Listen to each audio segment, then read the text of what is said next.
This is Modern Mindset, the show where we discuss the psychology and emotion of finance and business. I'm your host, Adam Cox, and joining me today is Dr. John DeMartini, who is a very famous author and best-selling speaker around the world. Welcome to the show. Thank you. Appreciate your having me. Pleasure to have you on the show. So you're known as the human behavior expert. Tell us about what fascinated you and what led you to kind of pursue that path.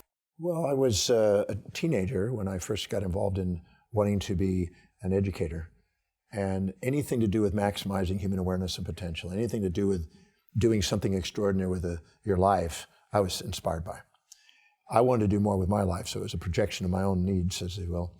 And I wanted to study the people that did extraordinary things, from great philosophers, great thinkers, great anybody, and find out what was the common denominator and share that with people and try to incorporate that in my life, at the same time helping other people. When I was about 20, Zig Ziglar said, if I help enough other people do what they want in life, I get to do what I want in life, and it made sense. So I thought, okay, I'll do what I can to learn everything I can, share as much as I can on human behavior. And over time, if you do something long enough, eventually people identify you by that. And I guess that's what's happened. And if you stay with it long enough, everybody else dies out and you end up somewhere. Stay with it long enough. That's it. So mindset is quite an overused term. What does the word mindset mean to you? Well, I guess it's the way you perceive and frame your perceptions and your decisions and actions in life, your brain. You're using your brain to the fullest. And I think that it's an attitude, the way your perceptions have a lot to do with your attitude. William James, the father of modern psychology, said that the greatest discovery of his generation in 1895 was that human beings can alter their lives by altering their attitudes and perceptions of mind. And that's true. We do have control over our perception, decisions, and actions. And that's it. So if we know how to use those to our greatest advantage, we can do great things with it. And in terms of how people can shift their mindset, those perceptions, those kind of thoughts, can that be used in a very specific way to control finances, become wealthier, become richer? Absolutely. Everybody has a set of priorities, a set of values in their life, things that are most important to least important in life. It's unique to them. It's like a fingerprint-specific set of values. Whatever that set of values is, it's determining how you perceive, decide, and act. And every time you receive money from whatever source, it's going to be spent according to what that value structure is. So the hierarchy of your values dictates your financial destiny. So if you have a higher value on quality shoes than buying stocks or real estate, then the second you get money, you buy the shoes. Instead of something that goes up in value, you buy things that go down in value. Well, if you have a higher value on buying consumables that depreciate in value, instead of buying assets that put money in your pocket, you're going to have money keep going out of your pocket, not in your pocket, and you'll have to work for your money, and you'll be a slave to money instead of a master and having it work for you. So your hierarchy of values is a very crucial component, and knowing what those are is first in line to know how you spend your money. And then you can shift those values by stacking up new associations on those values that actually build wealth. So if you have a very high value on money, money will circulate through the economy from those that value it least to those that value it most. So if you don't value it, it's going to go out of your hands and it's going to go in their hands, because you're going to keep buying things that puts it in other people's hands, and it's going to keep migrating through until it eventually goes into somebody that buys assets that actually go up and give them passive income.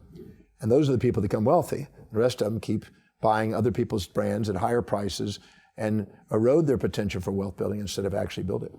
So your hierarchy of values is the crucial thing, because you manage money according to what you value, and the hierarchy of your values dictate that. And it's not how much money you make, it's how you manage what you make, which is based on those values. So instant gratification doesn't necessarily reward the pursuit of wealth and acquiring assets. How important is it that people change the perspective if attracting wealth and money is something that they're interested in? Well, you said it beautifully. Instant gratification or immediate gratification costs you money. Long-term vision is what pays money. People who are patient and follow strategies do way better with finances than people wanting a quick fix. And some people want to gamble their things and they don't understand the odds, and they're skewing it with their amygdala instead of actually with their executive center, thinking out the real factors, the real probabilities of things. And it's the people who are willing to put their money into something that actually serves individuals, that actually grows in value, that contributes to society, are the people that end up with the wealth. And a person that's in their amygdala, when they're not living by what they value most and they're living down in an unfulfilled area down in their amygdala, they're looking for a quick fix. And quick fixes are shrinking, and they're impulsive instead of objective. And those are usually the people that end up gambling with the money, and they may make money quick and then they may lose it again. and they usually don't have sustainable wealth. Absolutely. And I think social media rewards those people to kind of show off and kind of have those kind of material things. But again, would you consider that a trap? Yes. When a person is really dedicated to wealth, they're going to want to put their money into something that goes up in value. And if they buy something, if it's not going up in value, why would they buy it? To them. Somebody that wants to, be known or whatever in the way they look or leverage brands or something like that, that's another story. But those are not necessarily the people that get wealthy unless they have a value in wealth building and they've earned the right to let passive income give them that lifestyle. Now that's fine. I have no problem doing it. I have a great lifestyle today and I can dress the way I want or whatever, but I've invested and let my money earn me that.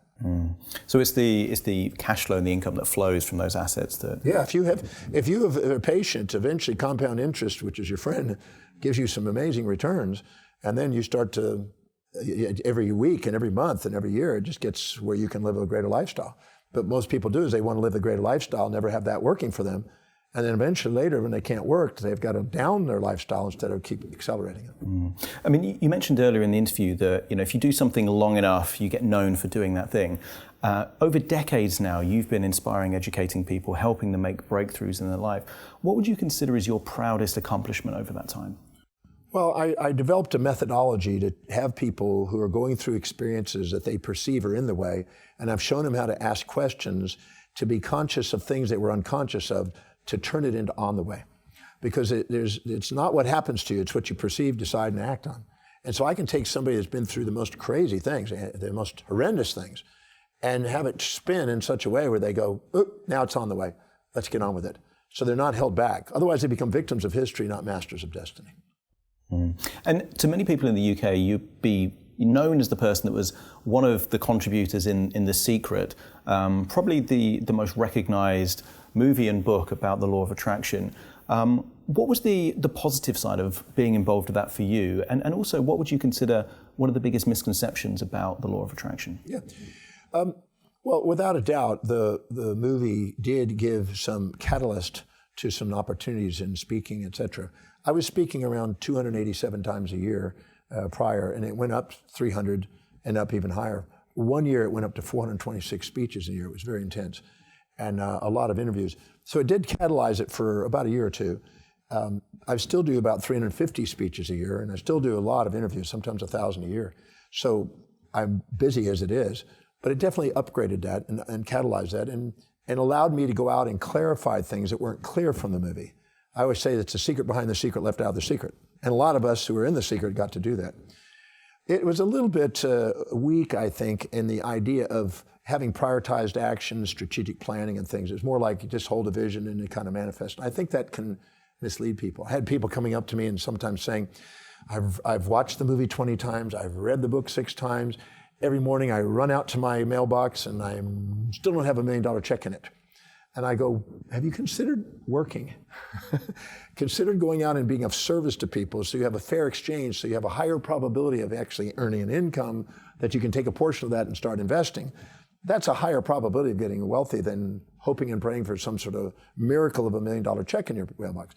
I'm not saying it can't possibly happen. You might have a cousin or an uncle that dies and whatever you might happen, but the probability is extremely low. So I think you need to ground yourself. And I think people sometimes twisted it a bit and took it out of context and had false expectations, and those people were let down. But I believe that if we do have command over our life if we wisely act. And I think that if we focus our goals and objectives on what's really important to us, not fantasies, sit down with strategies and think about how you can do it, which increases the probabilities and odds. Prioritize those actions every day.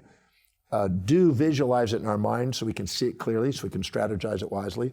Do a talk to ourselves about it and make sure we're articulate, because when we know we're fluent in our speech, we know we're congruent with our vision. And act on those every day. You increase the odds of you getting what you want in life. I think that's a real thing, and I've been using it all these years for the last 47 years. So that part of The Secret I think is great. But I do believe that it was somehow watered down a little bit compared to what it could have been. And people sometimes didn't want to do the work that it takes to go and create great things. Yeah, there was a perception almost that if you just think it and want it enough, that's enough. I think that was misleading. I think that And some of the people in The Secret actually promoted that, I think. And I asked them, why are you promoting that? You don't do that. You're working hard and you're doing strategies. Well, that's what they want to hear. And I said, well, I didn't think that was the most integral. But I'm a believer that to hit people right in reality and ground them. I was grounded on finance when I was 27, 28 years old. Prior to that, I kind of lived in prosperity consciousness and hoping that somehow I was going to do it and just trusted in the universe kind of thing. And then I realized that, hey, that's not really getting me financial independence. And then I learned 10 questions that changed that. I asked, the guy asked me these questions. What is my total assets? And I got grounded and figured that out and defined it and got clear about it. I go, what is my total liabilities? I got clear about it. What is my total net worth? And I got clear about it. At the time it was negative. I was young. And then they said, what exactly do you want to live on passively, annually? I go, oh, I had to pin that down. And at that time, my goal of myself was, if I could get a 6-digit figure, that would be great, passively. And I wrote that down. And then they said, well, how much is the average interest rate you think you can earn with your knowledge about investing? And I go, I don't know. And I just assumed what the banks gave. And I didn't know. I wasn't doing a lot of stocks and investments and stuff at the time. And I wrote that down. And I said, how much is interest rates going to be, average? And I wrote that down. And then I said, okay, how much now do you need in total net worth at that interest rate minus that inflation rate to give you the amount you want to live on? And I go, and I had to calculate that. It took me a while. He made me calculate it. And he says, now you do it. What's the shortfall between your current net worth and that? And it was negative, so it was actually more. And then I thought, now I know what I have to do. And I said, well, now, how much do you need right this minute to have financial independence? And I go, that. And I was so far away from that, it was like, I had a jaw that was tight and gut that was knotted, and I was going, And then I started questioning, am I going to be able to really do this? This seems outside my ballpark at the time. And so then I had to come up with a strategy. What are you going to do about it? You say you want to be financially independent. What are you going to do now? And I couldn't come up with a strategy to be able to do what I needed. So I thought, okay, I needed about $2 million at that time, back in 1982, to have that. And I thought, I'm saving $200 a month. I've got debts out galore. That's a long way to go. And so I thought, how do I do that? So I stretched it out, and I gave myself 15 years to earn $4 million. And I thought that's going to help it. But then I calculated 180 months, how much do I need to save and invest, average, each month? And that was $22,500. I'm saving $200. I need a 100-fold increase in that. And I was going, overwhelmed. And then I came up with this next level of strategy, which I call the force accelerated savings technique and force accelerated investment technique.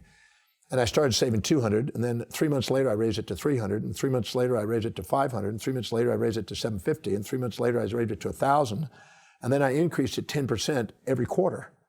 And so every 2 years it was doubling, so all of a sudden it was $2,000, then $4,000, $8,000, $16,000, $32,000, $64,000, $128,000 a month I eventually got to. And eventually I was exceeding what I was expecting, and it took me 9 years from when I started, I was financially independent. And then from there on out, it just kept growing. And what I could have as financial independence per passive income was now 20-fold and even more than what I started with. So I was going, wow, a big change since then. Yeah. And I'm sure that took a lot of work and a lot of planning and implementation. It was diligent work. It was prioritizing things. It was delegating as much, extracting surplus labor value out of people that wanted to work. Finding people, learning how to hire people appropriately. They were engaged, so you didn't have to micromanage them. There was a lot of journeys and learning processes there. But I was pursuant of that, and I didn't stop with that. And I was consistently refining what I was doing as I was polishing it, and I did it. So it took 9 years for financial independence, and now, many years later, I'm well off. So. And if you were to describe that process, would you say that you manifested that, or would you say, no, I just earned and created that? What would you... It's a mixture of things. I mean, I had an innermost thought that I couldn't imagine myself. When I was about 18 to 20, I knew there were certain things I wanted to do. I knew that I wanted to create original work, original ideas that served humanity. I knew I wanted to create a business that was international, a global business. I knew that I wanted to be financially independent. I knew that I wanted to have a global family. I knew that I wanted to have social influence and meet amazing people. I knew that I wanted to be vitally energized. And I knew that I wanted to be inspired. And do something that contributed there. That was I knew. Just didn't know how I was going to do it and what exactly it looked like. And I had to gradually master plan that. And then I had to come up with the strategies to do that. And that was not overnight. That's a gradual bits and pieces, putting a puzzle together. And slowly but surely, the puzzle pieces came together, and I met the right people and the right times to get more questions answered. And you put it together over time. And as we said, you're known for being in The Secret. You're in an upcoming movie called How Thoughts Become Things. How does that evolve the principles of the law of attraction? Well, because everybody has a set of priorities, a set of values, whatever is highest on the list of values in an individual's life, they spontaneously are inspired to do. Whatever's low on the values, they require motivation extrinsically to get them to do. Also, the pulvinar nuclei in the thalamus, which is a gatekeeper and filter of information that comes into our brain through our senses, it filters things according to what we value most. So if you're a mother and you are really loving children, you'll filter out of your mall all the things that help you with your children. If you're an entrepreneur, you'll see that same mall, but you'll see business things. So you'll filter things. So anytime you're setting goals that are congruent with your highest values, you have the greatest awareness of the environment that allows you the greatest opportunities and the greatest synchronicities to achieve. So the greatest key of doing it is to making sure that you don't set goals that are low on your values, but are truly high in your values, so you spontaneously can't wait to go and do them. That increases the odds of seeing opportunities, taking advantage of opportunities, making decisions that are quick and wise, and getting the outcome. So it's not necessarily mystical, although I think everybody's had an experience where they were thinking about somebody and they called, or they were thinking about somebody and they ran into them. And it's too frequent to ignore, but it's not frequent enough to bet money on. It's kind of in a gray area. And I did an experiment back in 1980s when I was in clinical practice and I was doing consulting for 1,000 doctors' offices across America. And I had a lot to work with there. And what we did is we took inactive patient files. We took 50 inactive patient files that they had, just grabbed them out of the thing, and gave them and divvied them up to staff members. And then they would read the files, look at the patient, think about their primary health issues and everything else, and just read them. All we do is read the files and think about the person. And we would see them in our eyes. We would say something to them as if they were there. We would just go through these kind of exercises of the mind. And we found out of the 1,000 doctors' office, on average, 20% of those files, those patients were back in the office calling for one reason or another within a week. And that was amazing to watch, and it was statistically demonstrated. And it's hard to put in words exactly what that is, because you're thinking about them, and somehow there's a connection. And there's too frequent to ignore, but again, you can't bet money on which one it's going to be, but of those 50, 20% of them were in there. 10 of them were in that week.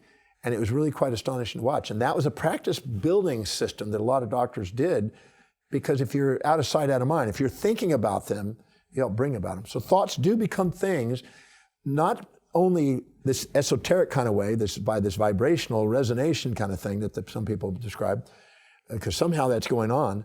I'm not sure. I can come up with my theories about it. I don't know if that's the final decision.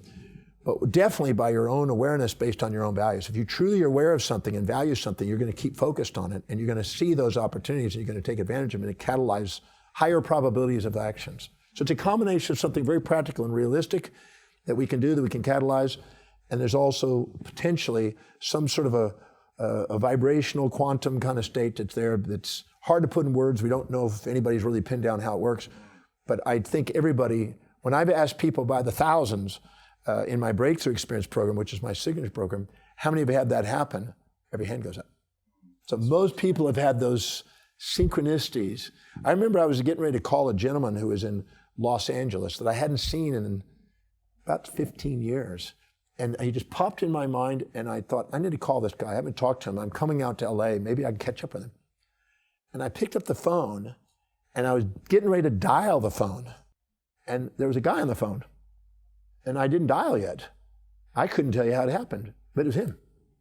And he had said, I was just getting ready to dial you, and I started dialing, and then all of a sudden there's somebody on the phone, and the same thing happened. And I technologically, I don't know how that happened. I haven't finished the dialing.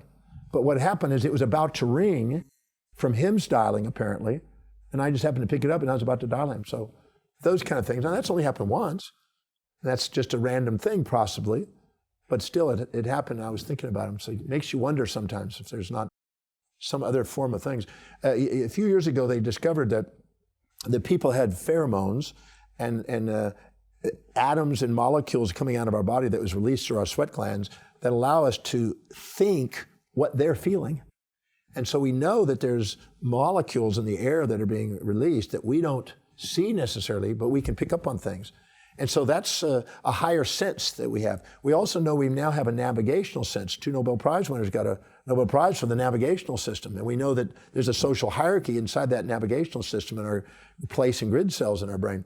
So we're discovering more and more about how the brain works that's allowing us to get closer to how that may be working. So right now we have theories about it. Some of them are a little too esoteric for me, but that we know that those things are occurring. Yeah, because there is the neuropsychology element of the reticular activating system, that stem of brain cells makes you pay attention, as you say, to your highest values. Whatever's valuable. But there's also things that we don't quite know yet that may also be influencing. You spend a lot of your time traveling, you travel the world, you live some of the time on a boat where you kind of experience the world. Do you consider that a thought that become a thing for you? When I was about 20 years old, I started a little affirmation that the universe is my playground, the world is my home, every country is a room in the house, and every city is a platform to share my heart and soul. And I've been saying that every day since 20. And around 2001, around October 2001, I ended up buying a ship called the World. And when I was there at the opening inaugural launch of the ship in Norway in 2002, the Viking captain gets on and does a little speech at a big gala black tie event on the night before the launch. And he says, "Welcome to the home, your home." And he says, "The universe is your playground, the world is your home, every country is a room in the house." He didn't say about the city and the platform, but he said the other three. And I got that. I was just blown away by it. And I got tears in my eyes. And I turned to my wife, and my wife looked at me and she goes, "Are you kidding?" And we both goes, "We're in the right place." Yeah, that's chills down the spine. Chills down the spine because you just go, whoa. Because I've been saying that every single day since age 20. And now I'm in my 40s, so this is probably 27 years. That's incredible. 27 years I've been saying that, and there it was. So those are synchronicities that are just kind of great synchronicities that are spooky sometimes, but they happen. And I get plenty of those in my life. So that's why I say it's in the gray area. It's too frequent to ignore, not frequent enough to bet money on, but who cares? You might as well concentrate on what you do love and put priority actions into place on what you want to create in life, because you do increase the probability of those happening. And in your experience, and you're renowned for the level of research and detail that you go into your methodologies, what would you say is the most common area of human suffering that these days people don't need to suffer in the way that they do? Well, the Buddha says the desire for that which is unavailable and the desire to avoid that which is unavoidable is the source of human suffering, and it's true. Anytime you project your values onto other people and expect them to live in your values, anytime you inject other people's values into you and expect to live in their values, anytime you expect a one-sided outcome about life, a pleasure without a pain, a one-sided life in yourself or others, or the universe itself, anybody in the world, you're setting yourself up for that so-called suffering. The word passion, believe it or not, comes from pati and passio, which means to suffer. And people are throwing around the word, be passionate, get your passion, everything else, but they don't even know the origin of that word, because they wouldn't be using that word. And compassion means to suffer with somebody. I'm not a promoter of compassion. I'm not a promoter of passion.